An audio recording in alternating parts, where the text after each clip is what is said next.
Parang totoo sila. Yung gitara ko.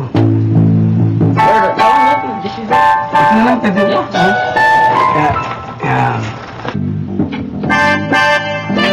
Yung mga sasalakagin yung speaker. Ito yung speaker, andito yung mga...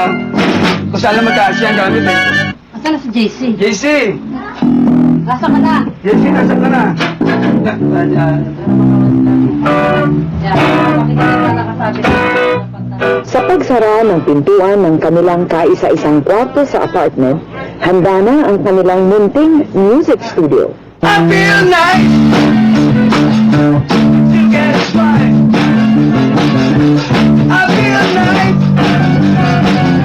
I still get it right. So nice! So nice! I got you! Ow! Ganito ang eksena sa apartment nila Roger Padilla tuwing hapon. Di tulad ng ibang bata, hindi pahirapan na sumunod ang mga chikiting sa utos ng magulang. Pero kakaiba naman kasi ang gusto nila nanay at tatay, mag-jamming ang pamilya. So good! So good! I got you! Edad na 14 na taon, kilalang magaling na gitarista si JR sa Saipan. Pero mas master daw niya ang drums na itinuturo niya ngayon sa bata niyang kapatid na si JC. Siguro sa ngayon na dinidisiplin ko lang sa kanila kasi siya na ano sa mga rock song eh. Siya ngayon. Ito. Nahihilig siya sa mga rock song na actually ayaw sana namin mag-asawa kasi pero galing din naman kami sa rock song ng mga bata kami. Pero sa practice, wala namang problema sa kanila eh. Nagpa-practice sila pag gusto nila. Pag yung sa church naman, may araw kami nag-practice Sabado, so kasama ko sila. Katulad niya, 3 years old pa lang siya, nag-umpisa na siya magpalo-palo. Hindi namin, expected na magiging ganun din sila. Na, parang ando na yun, nasa puso na siguro nila. I feel nice! Nasa dugo na nga ni JR at JC ang musika. Dating singer sa banda si Chapo, veteranong singer at gitarista naman si Roger. May 30 taon na silang tumutugtog. Sumali sa Philippine Marine si Roger 1970s, pero hindi niya masikmura ang gulo at papaya na nakita niya. Tinalikuran ni Roger ang karahasan at pinusigin ang una niyang hilig. Napadpad siya sa Saipan noong 1986 at bumuo ng banda. Pero marami ring pinagdaanan na pagsubok si Roger. Magulo. No, magulo. Andi yung alak, drugs. Pero hindi ako nagbisa ng drugs. Andun yung babae. Parang naloko sa bahay. Pero wala pa akong pamilya noon. Sabi ko, walang mangyayari sa buhay. Balik lang ako sa Diyos. Galing sa Diyos yung aking talent. Ibalik ko sa Kanya. Minsan hindi rin naging maayos ang relasyon ng mga miyembro sa mga inuumpisahan at sinalihan niyang banda. Pag sinabing isayong yung alauna, may dumadating alas 2, may dumating alas 3, pero hindi dumarating. So, end up minsan wala kayo nabubuo. Tapos, after a few months, magwawatak din pala kayo dahil ang mga ugali hindi maganda. Gutom kayo, ang grupo niyo walang mapasukan. So, napag-isip-isip ko na katagalan, siguro mga 30 years na ako tumututok sa pagbabanda. Naisip ko, mag-solo na lang kaya. Ngayon, hindi lang solo singer si Roger, kundi all-around entertainer. MC, singer, gitarista, comedian, dancer, at Elvis look-alike ang gimmick niya sa trabaho sa dinner cruise. As 5:30 lang ako rito hanggang 7 o'clock. Kaya 7 o'clock na yun, katapos lang. Tapos, dadiretso ako ngayon ng part-time ko, 8 o'clock to 11 o'clock. Sa ano naman, mga bar naman. Kayod kalabaw ang mga tulad ni Roger na entertainer sa Saipan.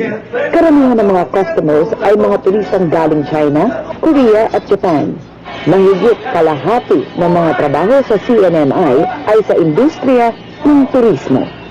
Makakauwi ako niya, mga alauna na. Tapos, mag-iisayo ka na naman yan. Mag-iisip ka ng palibagong kanta. Mga Japanese song, Chinese song, Korean song, Saipan song. Ang utak mo parang puno-puno na ng kung ano ng mga kanta, langguwahe makakatulog yan, minsan alas 5 ng umaga. Karamihan ng mga Pinoy sa Saipan ay hindi US citizens. Dahil overseas workers sila, kailangan may malapit silang kamag-anak sa isla o kaya't tulad ni Roger, may kontrata sa employer para makatagal sa Saipan. 1 year yan, 1 year, 1 year renewable, 1 year yun. Unless na gusto ka pa, gano'n. Kaya kailangan mo talagang, pakita mo yung the best you can, do your best. At saka lagi nga, moral character, importante yun. Pag hindi maganda moral character mo, aayawan ka. Siyempre, kailangan mabait ka. Kung lasinggero ka, tapos hindi ka nagtatrabaho sa oras, hindi ka pwedeng uuwi ka na ng Pilipinas. Kahit sa ka mag-apply, walang tatanggap sa'yo dahil laging 100% ng yung pag-entertain mo. Kailangan do your best lagi. Maswerte si Roger at nakatabay siya sa Saipan. Nakarami na rin siya ng kontrata at employer. Part-time wedding singer na lang ngayon si Chapo para matutukan ang pagpapalaki sa mga anak. Paalala lang ng mga magulang kila JR at JC ay unahin ang pag-aaral. Huwag gawing pangunahing hanap buhay ang musika. Sa ngayon, ipinamamalas ni JR at JC ang talento sa mangilang-ilang pagtatanghal at sa simbahan. Si JR daw ang nangunguna sa mga worship. Kahit puyat sa trabaho, pinipilit ni Roger na makasama sa simbahan. Meron na akong ilang buwan na yung sumasama sa kanila, mga siguro 2 buwan may higit na ako yung sumasama sa kanila. Kaya family ba na kami katawagin, kaya parang ano nila kami sa church na ina-appreciate naman nila ng mga pastor, tsaka ng mga elders, tsaka ng mga umati sa church. Sabi niya, ang sarap tingnan pala ng pamilya na nagsaserve sa Panginoon. Sabi ko, oo nga, parang sarap ng pakiramdam ko na tumutugtog para sa kanya. Saka kasama mo yung mga anak mo na tumutugtog, may gifted din sila na galing sa ating Panginoon na nakakatugtog. Parang, ang saya-saya mo ba? Yan.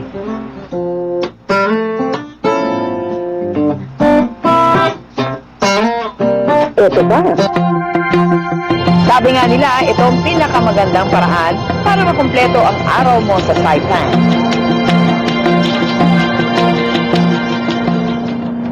Sumakay kami sa Stars and Stripes, isang sailboat na umiikot sa makasaysayang Maniagaha Bay.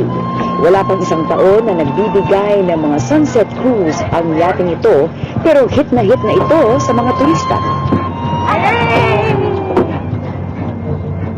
Wow, napaka-romantic naman ito.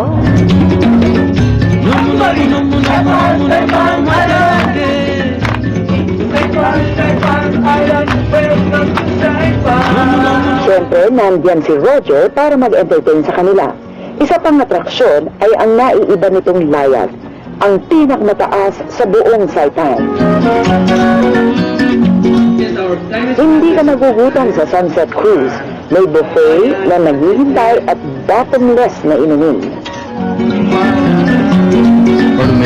Matapos ang buong araw ng pag-iikot sa Saipan, makakapag-relax at makakapag-muni-muni ka sa mga nagawa mo.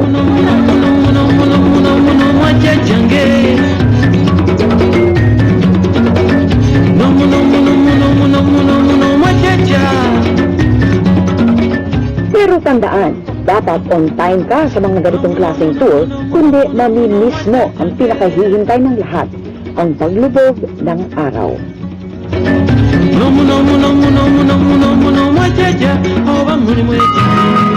Sa ngalan ng lahat ng ating mga kababayan dito sa Saipan, ako po si Cheche Lazaro. At ito ang proof. At ito ang proof. At ito ang proof. At ito ang probe. At ito ang proof sa Saipan. At ito ang proof. At ito ang probe. At ito ang proof. At ito ang proof. At ito ang probe. At ito ang proof. At ito ang probe sa Saipan. At ito ang probe. At ito ang proof. At ito ang probe. At ito ang proof. At ito ang proof. At ito ang code.